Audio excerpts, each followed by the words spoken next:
As testemunhas de Jeová não podem ser consideradas como membros de uma religião cristã verdadeira, como muitos pensam ser. A seita conhecida com esse nome é falsa, anticristã e satânica, porque nega, deturpa e mutila as doutrinas básicas do cristianismo, além de afirmar que sua seita é a única igreja certa e que as outras todas estão erradas e são obra do diabo. Seu método é fazer proselitismo de 2 em 2. Preferem as casas de pessoas que já conhecem o Evangelho, apresentando-se como cristãos e oferecendo estudos bíblicos. Após a introdução de seus livros, marcam os estudos bíblicos, convidam as pessoas para frequentarem suas reuniões, culminando com o batismo dos neoconversos. Seus locais de reuniões são chamados de salões do reino. Seus adeptos são trabalhadores zelosos e seus representantes são enviados para o estrangeiro como missionários. 3.1 Influências. As testemunhas de Jeová propagam doutrinas heréticas que já minaram o cristianismo, fazendo muitas pessoas abandonar as verdadeiras igrejas, indo após falsos profetas. As testemunhas de Jeová propagam doutrinas heréticas que já minaram o cristianismo, fazendo muitas pessoas abandonar a verdadeira igreja, indo após falsos profetas. Porque a verdadeira igreja? Porque só existe uma igreja de Jesus Cristo, embora as denominações sejam muitas. Duas heresias de onde as testemunhas de Jeová sofrem influência são o ebionismo e o arianismo. O ebionismo foi uma seita judaico-cristã que existiu no começo do cristianismo, a qual se opunha à interpretação paulina da fé cristã. Observavam a lei mosaica, inclusive a circuncisão. O aspecto principal dessa heresia é que os ebionitas aceitavam o caráter messiânico de Jesus, mas negavam que ele fosse filho de Deus, rejeitando então sua divindade. Quando Jesus aparece nos evangelhos como o Filho de Deus, está claramente patenteada sua divindade sob esse título, Filho de Deus. Mas alguns que não concordam com a divindade de Jesus Cristo fazem como os judeus religiosos de seu tempo, os saduceus, os fariseus, e quando Jesus disse que era o Filho de Deus, pegaram em pedras para o apedrejarem, porque reconheceram que quando Jesus usou o título Filho de Deus, estava reivindicando divindade para si mesmo. Divindade para si mesmo. O arianismo é o conjunto de doutrinas ensinadas por Ario, que viveu entre 265 a 356 depois de Cristo. Ario negava veementemente a divindade de Cristo, com bases em especulações teológicas gregas. Afirmava também que o próprio Cristo foi criado por Deus. Logo houve um tempo em que ele não existia, e ele também é uma criatura de Deus.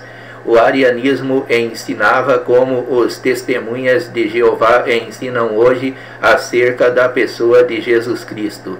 Para eles, Jesus é o arcanjo Miguel, é um espírito, um semideus, não Deus verdadeiro. Ele é Deus poderoso, mas não todo-poderoso.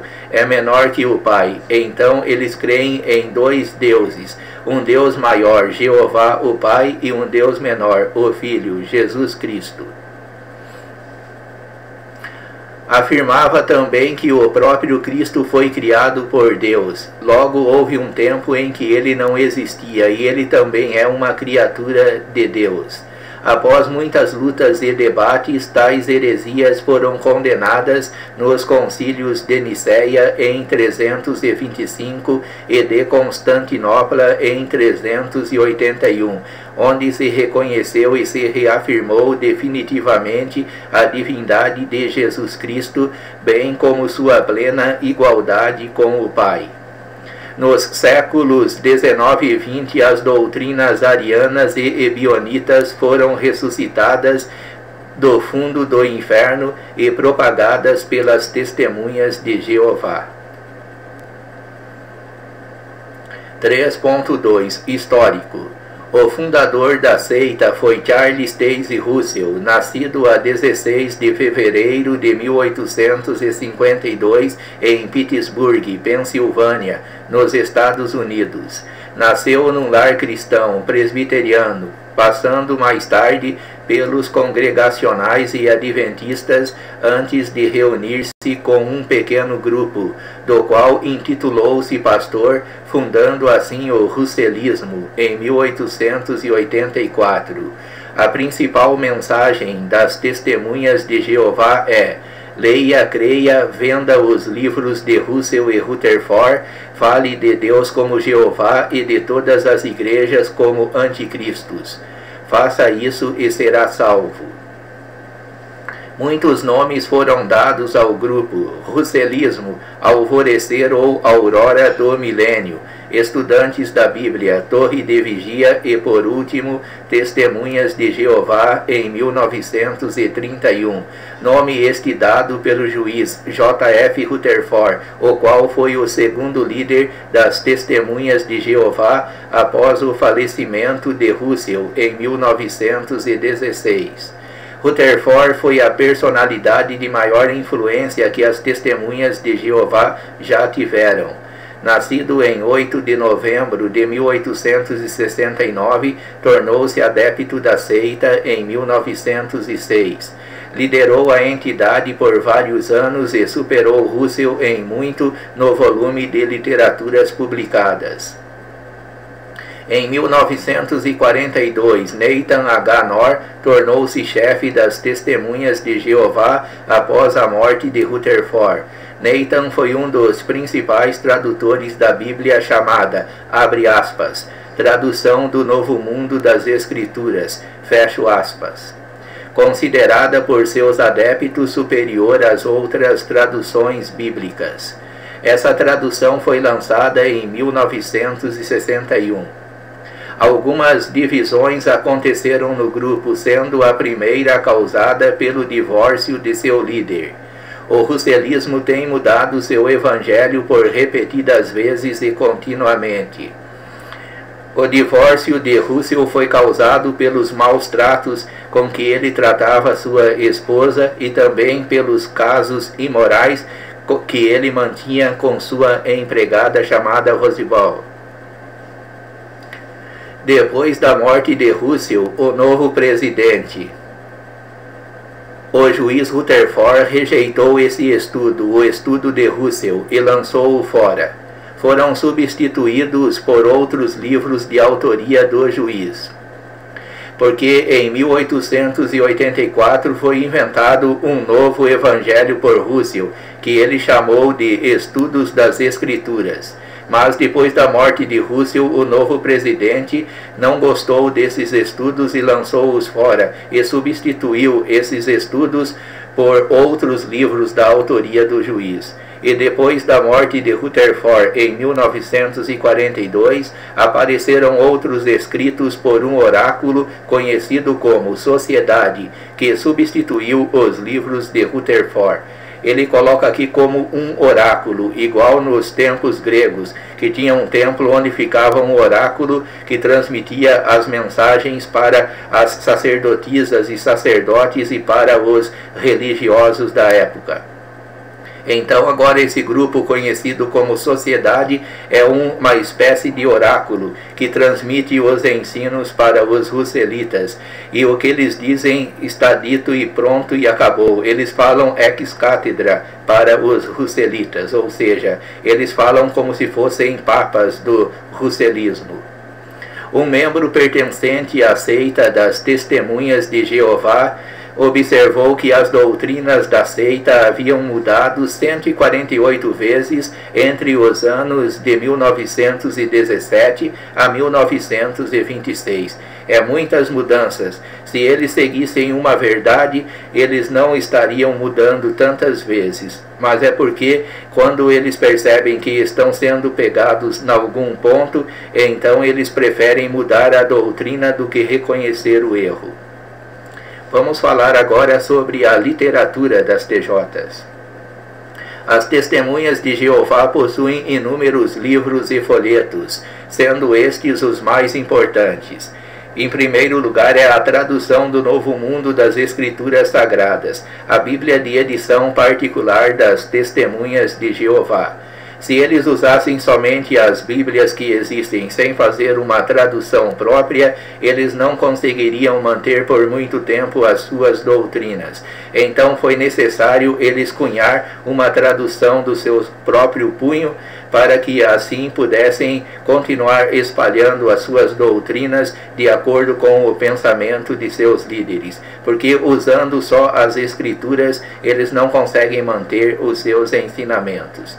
Então eles precisam também do estudo das Escrituras, que é a base das suas doutrinas, sendo os 6 primeiros volumes escritos por Russell. E Russell disse que não seria errado chamar esses 6 volumes de Bíblia em forma ordenada. Esses volumes não seriam apenas comentários bíblicos, seriam a própria Bíblia. Isso é um absurdo, nós dizermos que comentários da Bíblia podem substituir a própria palavra. De maneira nenhuma. A palavra é única, é sui generis. Afirmou ainda que ao estudarem a Bíblia apenas, as pessoas não poderiam discernir o plano divino, pois se estudar só a Bíblia, as pessoas ficam nas trevas. Isso está nas literaturas deles. Eles podem até contestar essa afirmação, mas isso saiu dos lábios do fundador da seita, Charles Taze Russell. O 7º volume foi uma compilação dos escritos dele, de Russell, publicado em 1917 após sua morte. Este último volume provocou a divisão da organização em 2 grupos. O grupo menor passou a chamar-se Auroristas e o grupo maior ficou conhecido sob a liderança de Rutherford e veio a ser conhecido em 1931 pelo nome de Testemunhas de Jeová.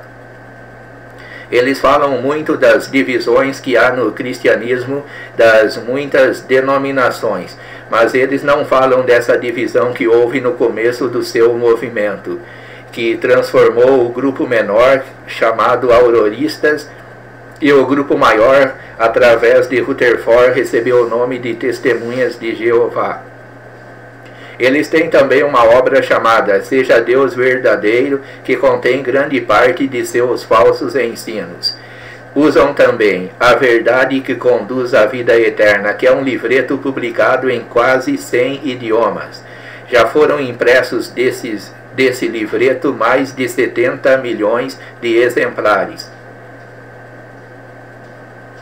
Este é o livro usado para estudos nas residências. Quando eles já conseguem adentrar as casas, eles usam esse livro para discipular, entre aspas, as pessoas, que é a verdade que conduz à vida eterna. Eles usam também a Sentinela, que começou com uma publicação de 6.000 exemplares em julho de 1879 e tem atualmente uma tiragem quinzenal de 15 milhões de exemplares em 111 línguas. Também tem o Despertai, que é outro periódico da seita que possui uma tiragem quinzenal de 13 milhões de exemplares. Isso quando este livro foi escrito. Pode ser que agora a tiragem seja maior. Agora nós vamos falar por que as Testemunhas de Jeová são uma seita falsa. Existem inúmeras razões que comprovam que essa seita é falsa, anticristã e diabólica, pois nega ou torce as doutrinas básicas e fundamentais do cristianismo. É falsa porque não é verdadeira. ou seja, é falsa porque quando é examinada nota-se inverdades nela. É anticristã porque é contra Cristo e os cristãos. É uma seita anticristã porque é contra o próprio Cristo quando diminui a pessoa do Salvador. E é diabólica porque é influenciada pelo diabo e por seus anjos para transmitir os erros às pessoas, para que as pessoas enganadas por esses ensinos diabólicos possam ser levadas para o inferno.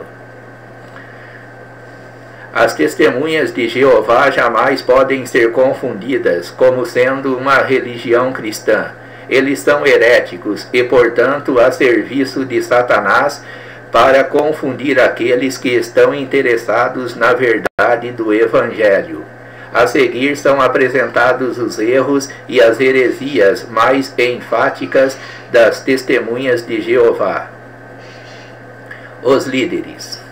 Charles Taze Russell foi um homem de procedimentos não recomendáveis. Teve de comparecer aos tribunais devido a ações movidas por sua esposa, que, não suportando os maus tratos e o regime de prepotência de Russell, abandonou em 1897 e divorciou-se dele em 1913. Sua esposa viu a necessidade de tomar tal iniciativa não somente pelos maus tratos, mas também pelos casos imorais de Russell com a empregada Rose Ball. Também viu-se muitas vezes envolvido em problemas com a justiça por causa de escândalos financeiros. Esse é o líder deles. Em 1872, Russell começou a reunir seu grupo de discípulos para estudar a Bíblia, e ele se dizia conhecedor das línguas originais da Bíblia. Entretanto, isso era mentira, pois certa vez, quando estava diante do tribunal, Russell foi inquirido a ler algumas letras em grego diante do júri, mas não pôde fazê-lo.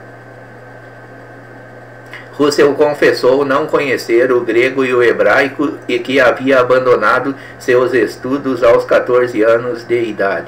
Então não era uma pessoa erudita, não era uma pessoa confiável.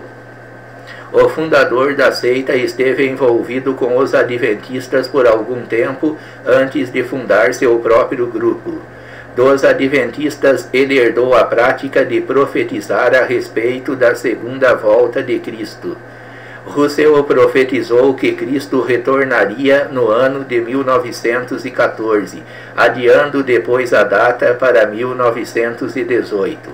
Rutherford, o segundo líder das Testemunhas de Jeová, refez os cálculos e mudou a data da volta de Cristo para 1925. Eles parecem desconhecer o dito de Jesus quando disse: "Porém, daquele dia e hora ninguém sabe", e ousaram marcar datas para a vinda de Jesus. O mesmo Rutherford passou 9 meses na cadeia por causa de atividades não americanas.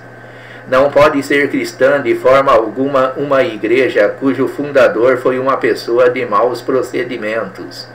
Várias vezes teve de comparecer a tribunais, inclusive por ações movidas por sua esposa por causa de maus tratos e pelos casos imorais dele com a empregada Rose Bell. Mentiu quando dizia conhecer o grego e o hebraico. Outra coisa repulsiva era a prática do fundador da seita em induzir moribundos a doar seus bens à organização russelita. Também esteve em apuros na justiça por causa de escândalos financeiros. Pode alguém de boa índole pertencer a essa seita ao saber de todos esses fatos? Claro que não. Agora vamos ver o que eles pensam acerca da Trindade, a doutrina mais atacada por parte deles contra os cristãos. As testemunhas de Jeová investem contra a doutrina da Trindade. Dizem que não pode haver Trindade porque não se encontra tal palavra na Bíblia. Mas eles não explicam por que na Bíblia não aparece também a palavra testemunhas de Jeová e salão do reino. Sendo assim, recusam-se a aceitar o testemunho bíblico sobre o Espírito Santo e que o mesmo seja pessoa e Deus. bem como ensinam que Jesus Cristo é uma criatura de Deus, que ele não é eterno e por conseguinte ele não é igual a Deus. As testemunhas de Jeová argumentam que a Trindade é uma doutrina apóstata inspirada pelo diabo e que resultou da influência do paganismo egípcio e babilônico sobre o cristianismo. O ensino jeovista é que Tertuliano, um dos pais da Igreja, inventou a doutrina da Trindade.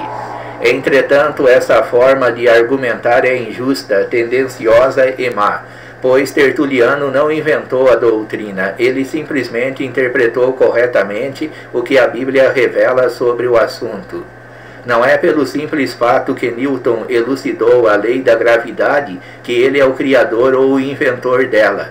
Ela já existia desde que os planetas e corpos celestes existem. Ele simplesmente elucidou e interpretou o fenômeno existente. Da mesma forma, Tertuliano não criou a doutrina da Trindade. Ele simplesmente deve ter sido o primeiro a usar o termo Trindade, com o objetivo de dar forma a uma verdade implícita do Gênesis ao Apocalipse. É evidente que a palavra Trindade não se encontra na Bíblia, como também nela não se encontram expressões como testemunhas de Jeová ou salão do reino, por exemplo. No entanto, a Bíblia está repleta de textos que comprovam que a Trindade é uma verdade sem sombra de qualquer dúvida. A Trindade se faz presente nas Escrituras nos seguintes textos. A. Na criação do homem, Gênesis 1:26. Façamos o homem à nossa imagem e à nossa semelhança. Na'aseh ha'adam kidimutenu betsalmenu. Na'aseh ha'adam betsalmenu kidimutenu. Ou seja, façamos o homem à nossa imagem e à nossa semelhança. B. Na criação há a participação do Pai, do Filho e do Espírito Santo. Gênesis 1:1. Bereshit bara Elohim et hashamayim ve'et haaretz. No princípio criou Deus os céus e a terra. João capítulo 1, versículo 3. Todas as coisas foram feitas por intermédio dele, e sem ele, nada do que foi feito se fez. Sem Jesus, nada do que foi feito se fez. Gênesis 1:1 diz: No princípio criou Deus os céus e a terra. Depois diz: E a terra era sem forma e vazia, e havia trevas sobre a face do abismo, e o Espírito de Deus se movia sobre a face das águas. Não diz força ativa de Deus, mas o Espírito de Deus, que no hebraico é Veruach Elohim. E Jó 33, versículo 4 fala que o Espírito de Deus me fez, e a inspiração do Todo-Poderoso me deu vida. B. Na capacidade do conhecimento do homem a respeito do bem e do mal. Deus disse: Eis que o homem tornou-se como um de nós, conhecendo o bem e o mal. Gênesis capítulo 3, versículo 22.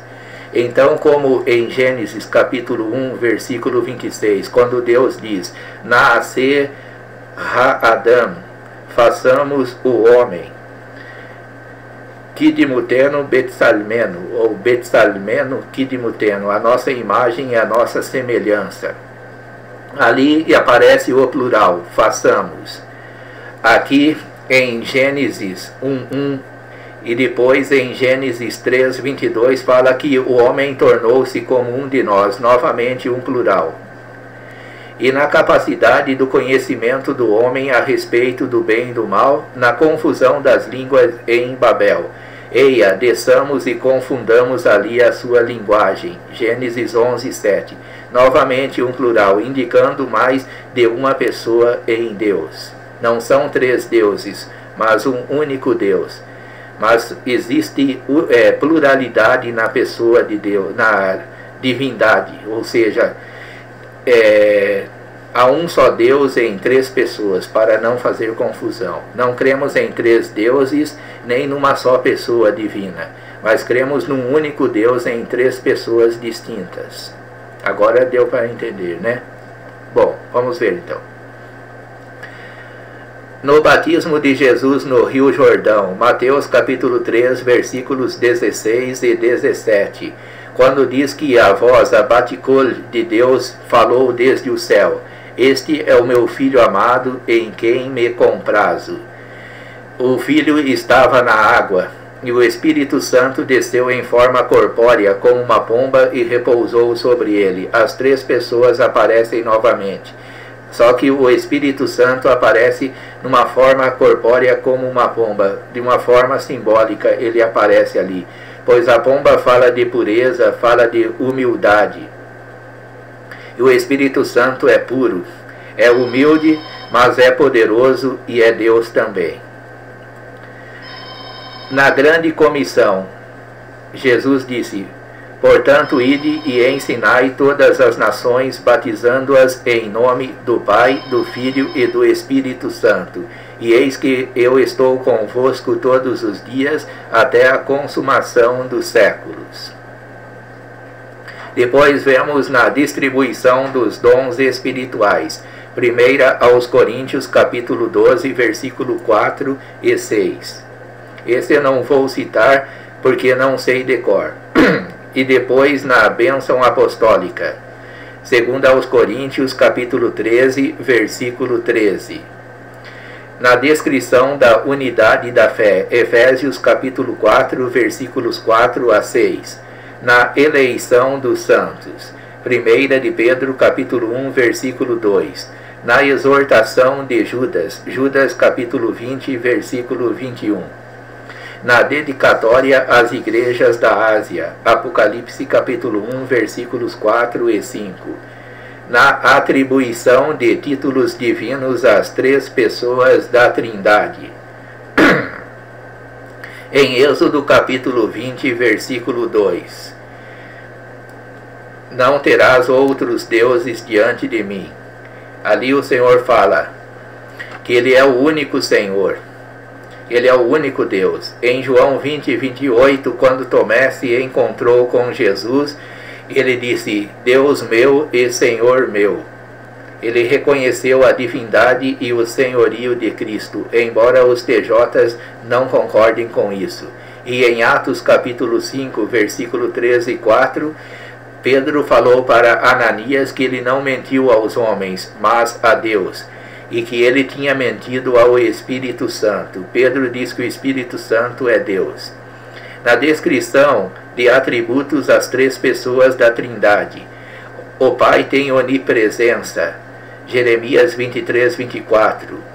O Filho tem onipresença, Efésios capítulo 1, versículos 20 a 23. E no Salmo 139, versículo 7, fala da onipresença do Espírito Santo. Onipotência, em Gênesis capítulo 17, versículo 1, Deus Pai diz: Ani El Shaddai, eu sou El Shaddai.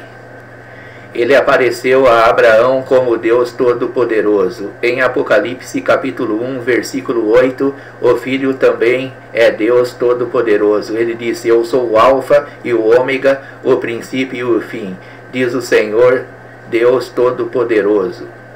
Aquele que há de vir, aquele que era, que é e que há de vir. Em Romanos capítulo 15, versículo 19, e a onisciência em Atos capítulo 15, versículo 18, em João capítulo 2, versículo 24 a 25, e em 1 aos Coríntios capítulo 2, versículo 10.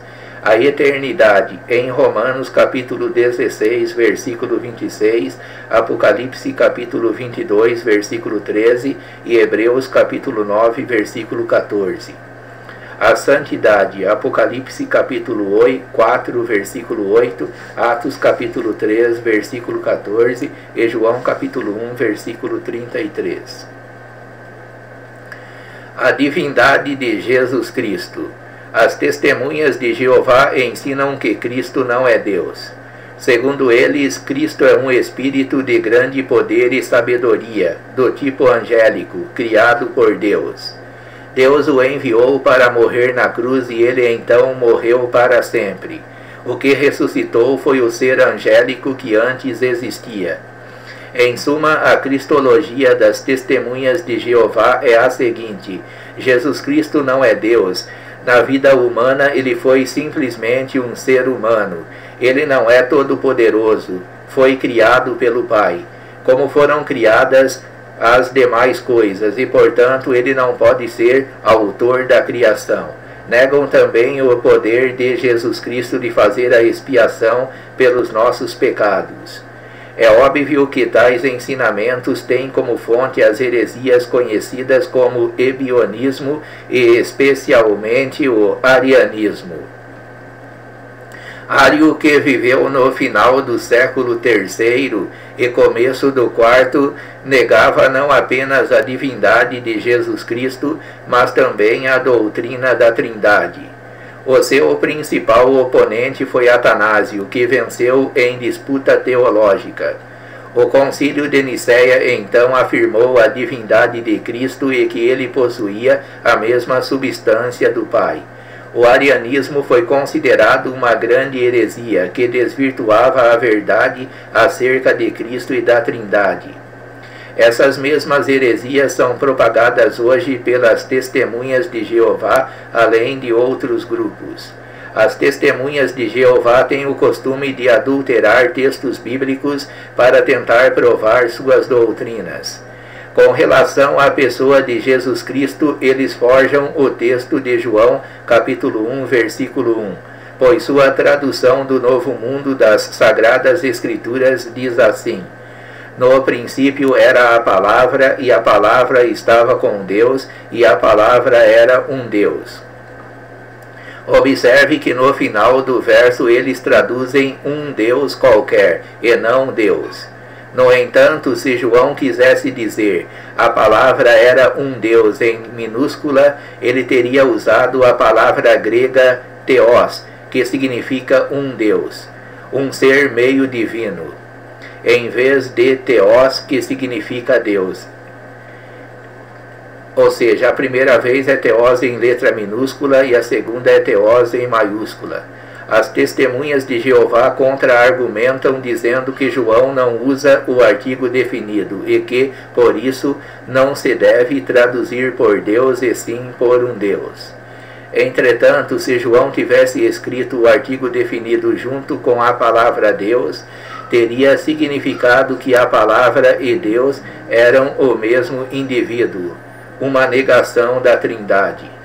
Porém, ao não usar o artigo definido, ele diz qual é o caráter da palavra. Ele é Deus, é alguém cujo caráter é descrito pela palavra Deus. A Bíblia é muito clara quando ensina que Cristo é Deus. João capítulo 1, versículo 1. João capítulo 10, versículo 30. Eu e o Pai somos um. João capítulo 20, versículo 28, quando Tomé disse, Senhor meu e Deus meu. Hebreus capítulo 1, versículo 3, Isaías capítulo 9, versículo 6, porque um menino nos nasceu, um filho se nos deu, e o principado está sobre os seus ombros, e ele será chamado Maravilhoso, Conselheiro, Deus Forte, Pai da Eternidade e Príncipe da Paz. 1 de João 1, 8, 21, 1 de João 5, 20. Este é o verdadeiro Deus e a vida eterna. Romanos 9, 5, o qual é sobre todos Deus bendito eternamente. Amém. Cristo é todo-poderoso. Mateus 28, 18. Todo poder me é dado nos céus e na terra. Portanto, ide. Apocalipse 1, 8. Diz o Senhor Deus, o Todo-Poderoso, que era, que é e que há de vir. Cristo não foi criado, pois é eternamente gerado pelo Pai. Cristo é o autor da criação. João 1, 3. Todas as coisas foram feitas por ele, e sem ele, nada do que foi feito se fez. Ler ainda Colossenses capítulo 1, versículos 15 e 16. Quem lê as Escrituras e analisa cuidadosamente a doutrina bíblica a respeito da divindade de Jesus Cristo jamais será enganado pelas heresias diabólicas das testemunhas de Jeová.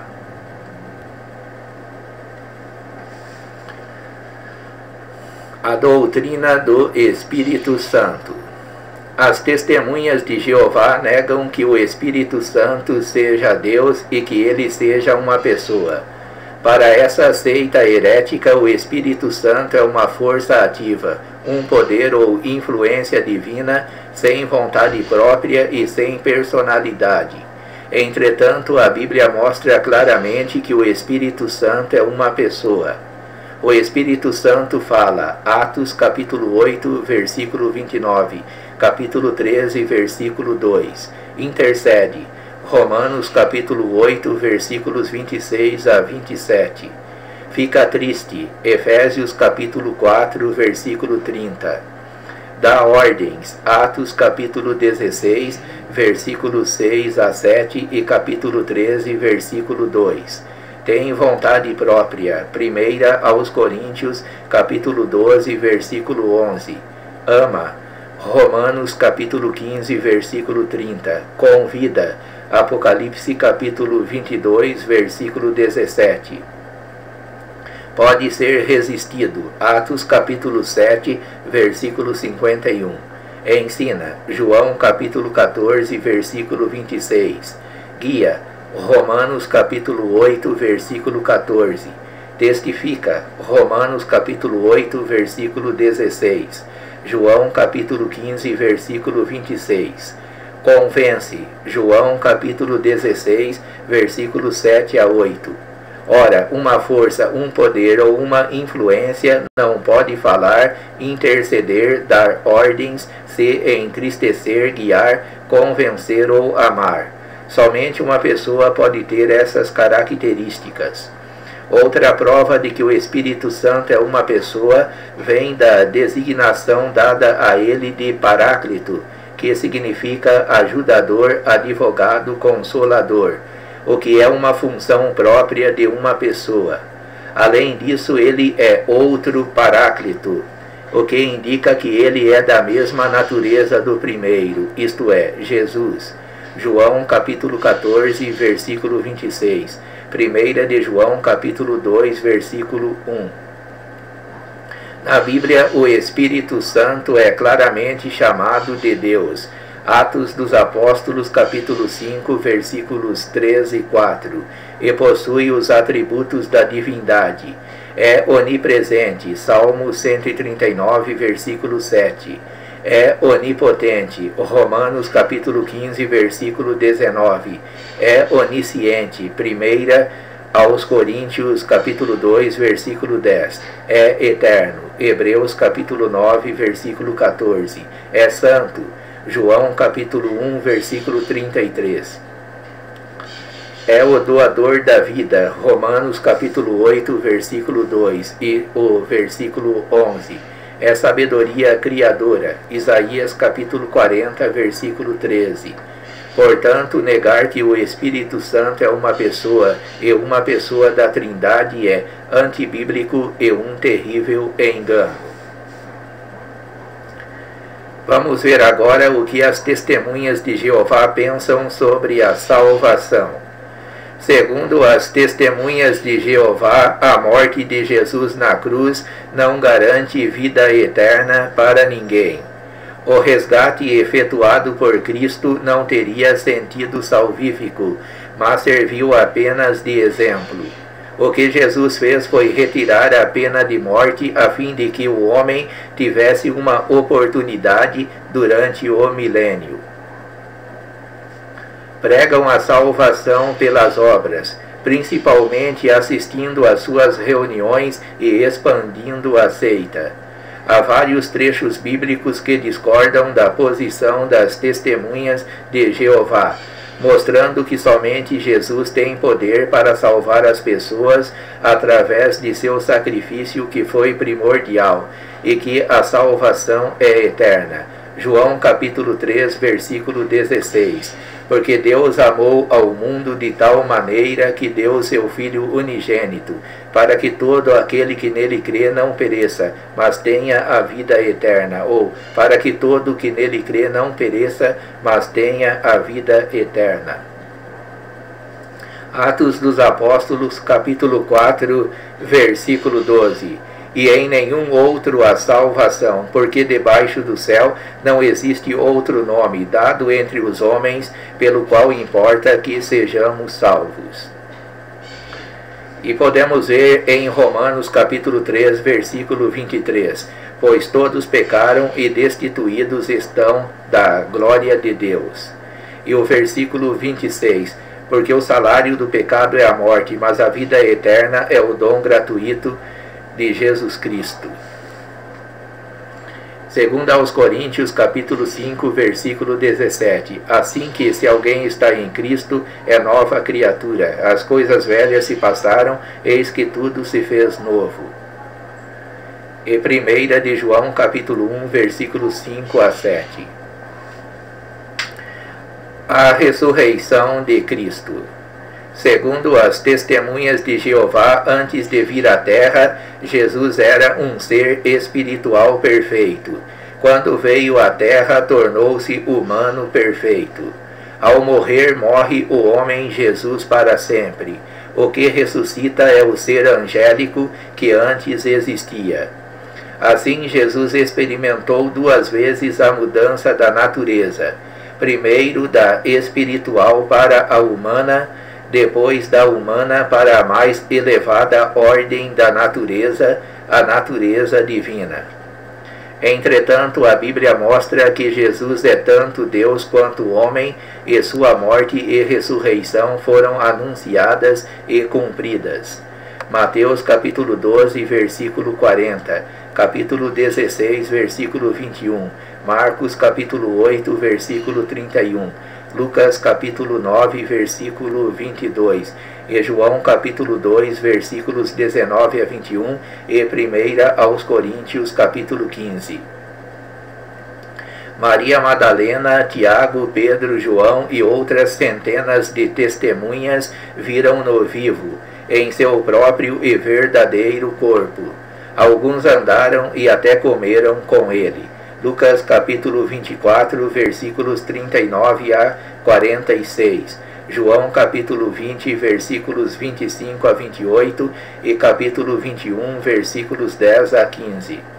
Pelo fato de não aceitarem a ressurreição corporal de Jesus, as testemunhas de Jeová são os mais miseráveis de todos os homens. Sua fé é totalmente vã e eles estão irremediavelmente perdidos, a menos que venham a se converter ao Senhor Jesus, abandonando essa e outras heresias demoníacas. A segunda vinda de Cristo. No livro Seja Deus Verdadeiro, as testemunhas de Jeová são ensinadas que Jesus Cristo vem não em forma humana, mas como criatura espiritual gloriosa. Para eles, aguardar uma volta visível e exterior de Jesus Cristo é um erro. Ninguém o verá com os olhos humanos, nem ele virá com o corpo carnal.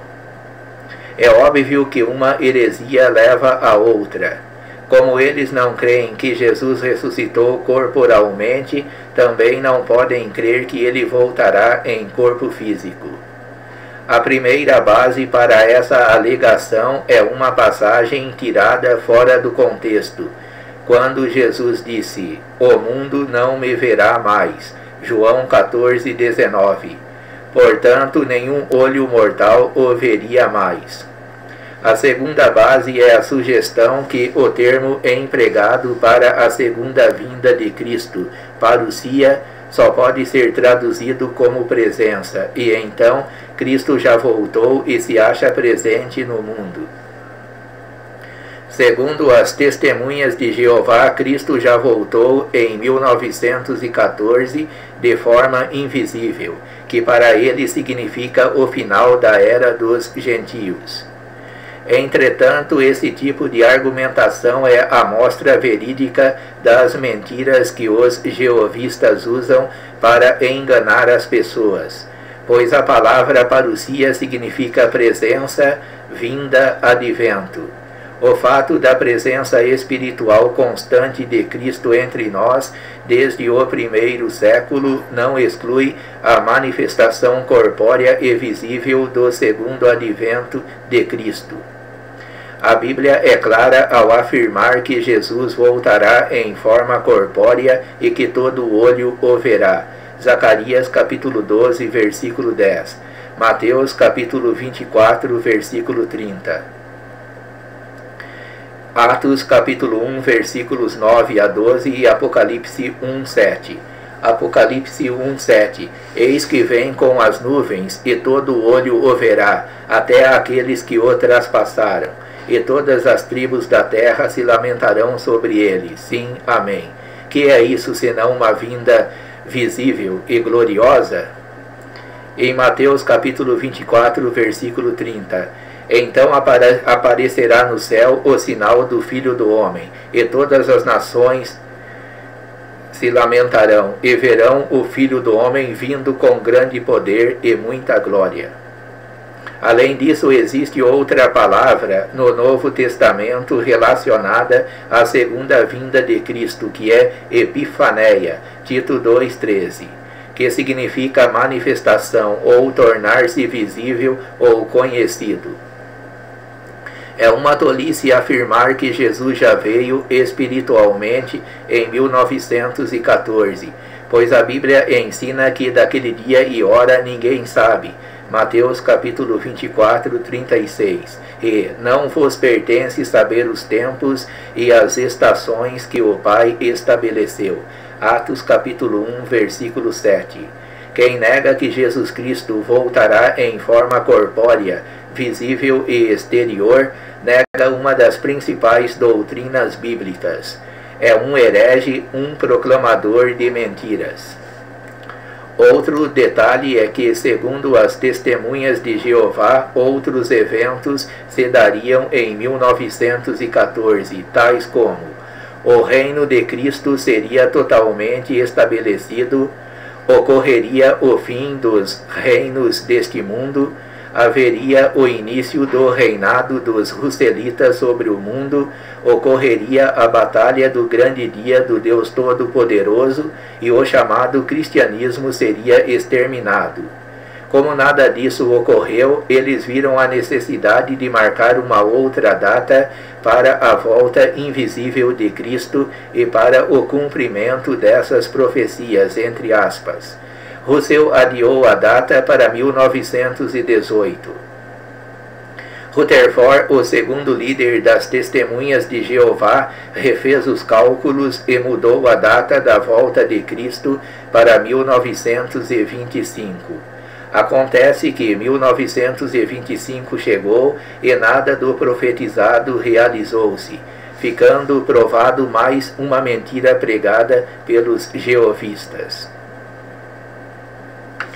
Sobre a alma do homem.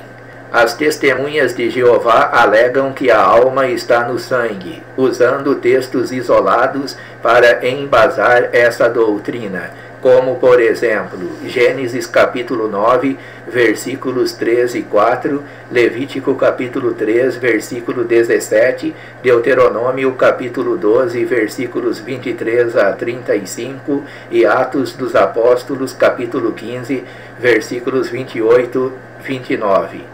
No entanto, a palavra alma vem da hebraica nephesh e da grega psique, e tem nas Escrituras 5 significados, como sangue, em Deuteronômio 12, 23 e Levítico 17, 14, como pessoa, em Gênesis 46, versículo 22 e o 27, como vida, Levítico 22, versículo 3, como coração, Deuteronômio capítulo 2, versículo 30, e como alma, ou seja, o centro da vida moral e espiritual do homem, que é responsável e será julgada.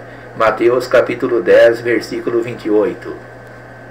Não devemos temer os que podem matar o corpo, mas não podem matar a alma. Devemos temer a Deus, que pode lançar tanto a alma quanto o corpo no inferno. E Lucas capítulo 12, versículo 20. Além disso, eles se esquecem de que várias palavras são empregadas na Bíblia com ideias diferentes, em sentido figurado. A sinédoque, por exemplo, é uma figura de linguagem em que se toma o gênero pela espécie, a espécie pelo gênero, o todo pela parte, a parte pelo todo, o plural pelo singular, o singular pelo plural.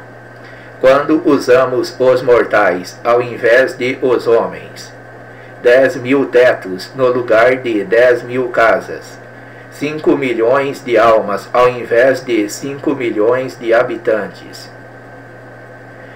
Estamos fazendo uso da sinédoque. É nesse sentido que a Bíblia emprega a palavra alma, no sentido figurado de sangue, pessoa, vida, coração, pois se o sentido não fosse figurado, como poderia ser sangue, pessoa, vida e coração ao mesmo tempo?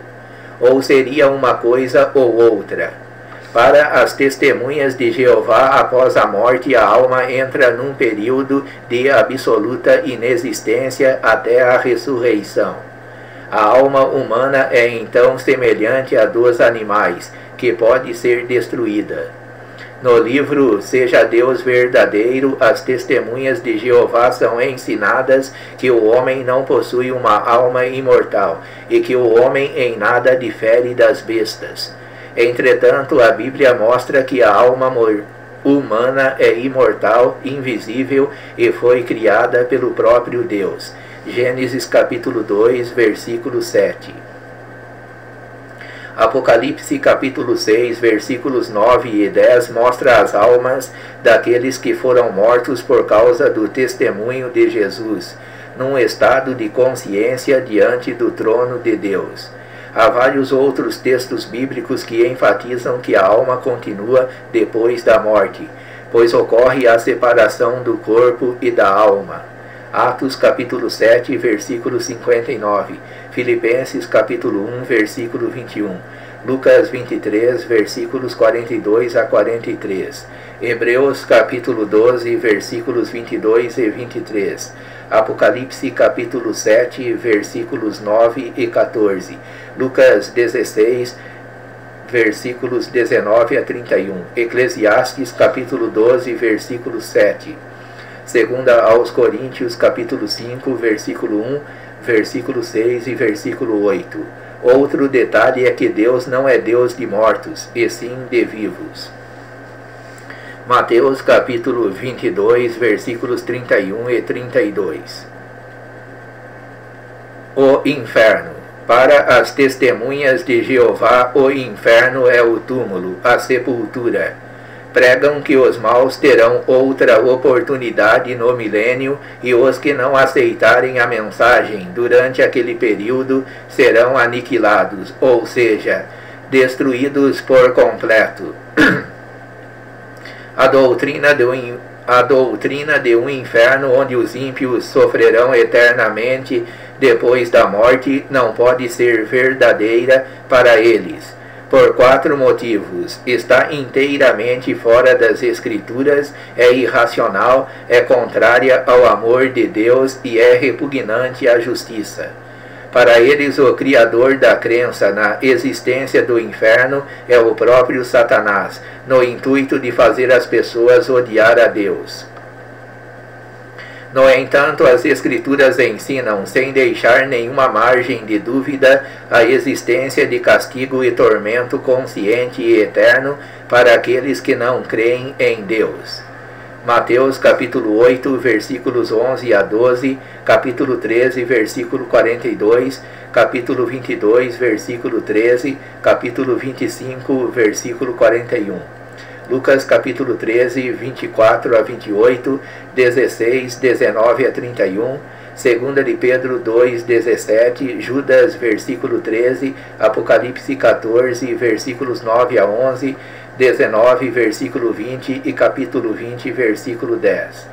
Quanto às 4 alegações de que a doutrina referente ao inferno não pode ser verdadeira, Oliveira responde: é um assunto amplamente tratado na Bíblia, ainda que irracional. A mente embotada dos jeovistas não é a mente do fiel que crê na veracidade das Escrituras. É compatível com o amor de Deus que hoje ainda apela aos homens, e é compatível com a justiça divina que tem reservado o céu para os salvos e o inferno para os pecadores impenitentes. Raimundo Oliveira. É impossível duvidar do ensino das Escrituras e da seriedade com que Jesus falava acerca do inferno, apresentando-o como um lugar literal. A posição do castigo consciente e eterno dos ímpios não é apenas a posição da Bíblia, mas também dos pais da Igreja, dos teólogos da Idade Média e dos reformadores. O argumento de que Deus seria injusto castigando os pecadores eternamente não é tão bom quanto as testemunhas de Jeová pensam. Pois os que morrem no pecado continuarão num estado de pecado, e por isso estarão pecando continuamente, merecendo, portanto, o castigo eterno. Existe uma punição consciente após a morte para os ímpios, quer as testemunhas de Jeová a aceitem ou não. Outro terrível engodo doutrinário é a afirmação das testemunhas de Jeová de que haverá uma segunda oportunidade durante o milênio. A Bíblia, entretanto, destrói as loucas imaginações deles com passagens como Lucas 16, 19 a 31, João 5, 29, 2 aos Coríntios 5, 10 e Hebreus capítulo 9, versículo 27 e 28. Esperamos que se arrependam de suas heresias enquanto há tempo, pois se acaso chegarem ao inferno, hão de deparar com a triste realidade que estarão perdidos para sempre. Amém.